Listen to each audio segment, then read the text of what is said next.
Caroline's health and wellness videos. So I just wanted to record and post this video in regards to, I have got a lot of questions on how. They ask me, how do I become a nurse practitioner? How can I start? Where should I start from? What, how much does it cost? So being that these questions have come to me, so I decided to record this video to help out, to ease on the process. I don't know if I introduced myself, but I'm a nurse practitioner. I'm a certified nurse practitioner, specializing in adult and gerontology. I work at Atrius Health, Harvard Vanguard in internal medicine. I work there as a consultant or a specialist, whatever you might call it. Here at internal medicine, I see patients 60 and above. However, I'm licensed to see patients in Massachusetts from 13 years old to end of life. When I say end of life, I'm talking about 13-year-old, 20-year-old, 50-year-old, 99-year-old, till someone is out of dies, pretty much. So that's my license. But so what is the pathway? What different pathways are there for you to get into a nurse practitioner school? So there's the traditional pathway, and there is the I would call it a direct application or entry. Traditional pathways, for example, a high school student graduates from high school and decides, what, I would like to go into nursing school, and then they go to the university for a 4-year program, and this is called bachelor's in nursing. And when you complete the 4-year program, bachelor's in nursing, you sit for your NCLEX. That's the exams that test you to make sure that you are ready to practice as a nurse. So they give you an exam called NCLEX. So when you pass it, you get your RN, registered nurse license. So that's one way you are able to apply into the nurse practitioner school. However, some schools require you to work as an RN first. I would say about 1 to 5 years of work experience, and I would really recommend people to do that anyway. Into the world practicing as a nurse practitioner, you need that experience, that bedside experience, with patients, learning the diseases and so forth.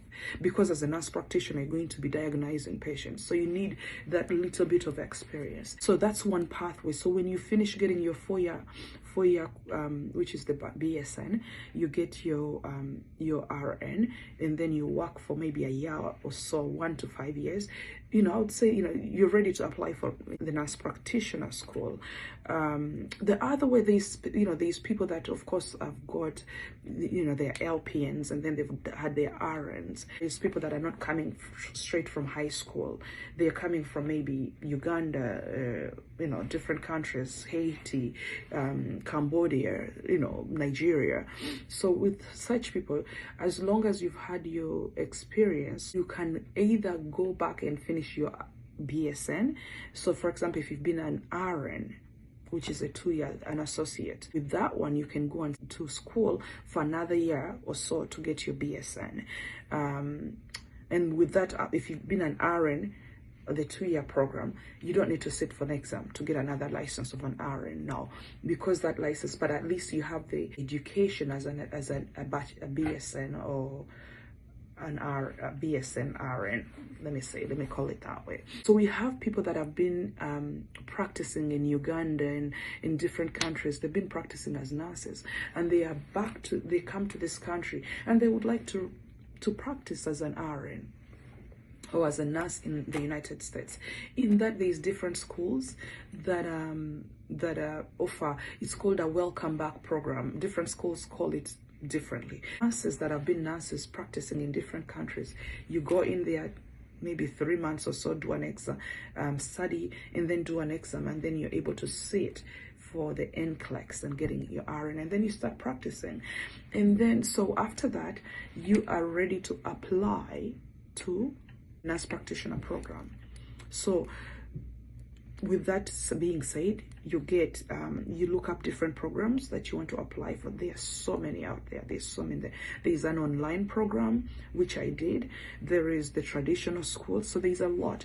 You get different schools and then compare which one works for you best? Which one works for your family? You understand? Because we have to understand that as going to school, family, life still matters. Life still moves on. You have children, you have a husband, you have to work.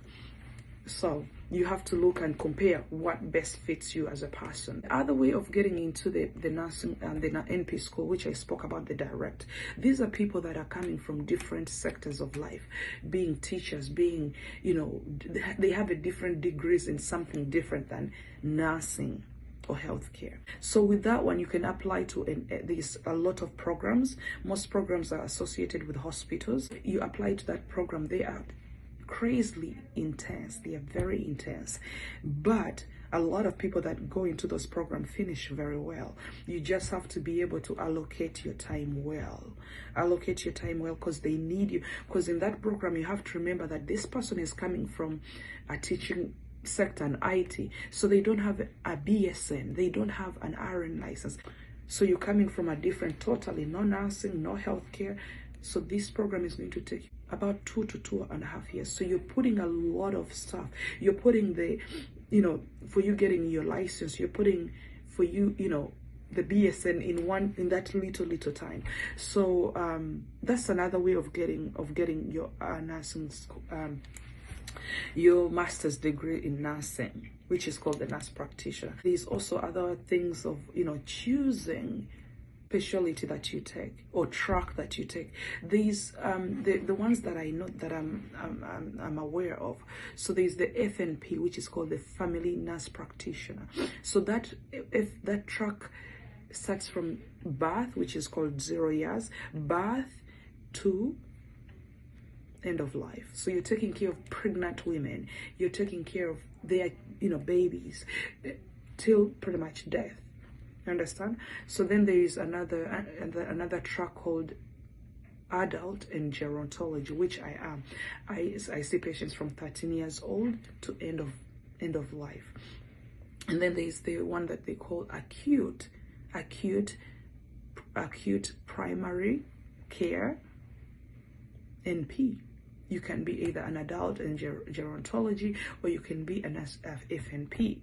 The acute, they work in the emergency rooms in the hospital, in you know, when it has acute, anything acute, you know, we are talking about, you know, something that is acute. It needs immediate care. You can also work in primary care if you want. Right now I'm in internal medicine, which is primary care pretty much.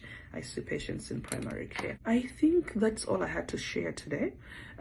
Sorry about the long video and sorry about the amateur of it, but we'll improve as time goes on. I'm new to this, but I just want to put there and help people. I'll be on this channel or on these videos, which I've called Caroline's health and wellness videos. I'll be discussing different topics pertaining to health, pertaining to, of course, health, wellness. And if you're interested in